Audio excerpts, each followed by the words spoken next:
শেষ জামানার সবচেয়ে ইম্পর্টেন্ট জায়গা হচ্ছে এই প্যালেস্টাইন, এই জেরুজালেম। এই জেরুজালেম থেকেই শেষ জামানার সবচেয়ে বড় বড় ঘটনাগুলো ঘটবে।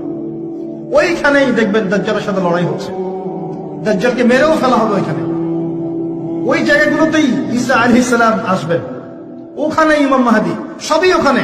শেষ জামানার বড় বড় ক্যারেক্টার সব ওখানে, সবই ওখানে।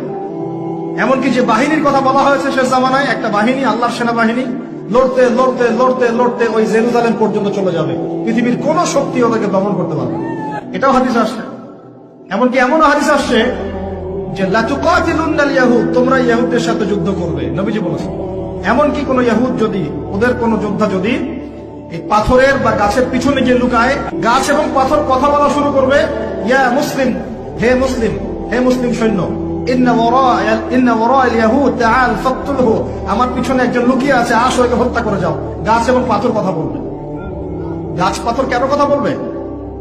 কারণ আল্লাহ পাকের জড়বস্তু দীর্ঘদিন ধরে এদের জুলুম দেখতে দেখতে অতিষ্ঠ হয়ে যাবে।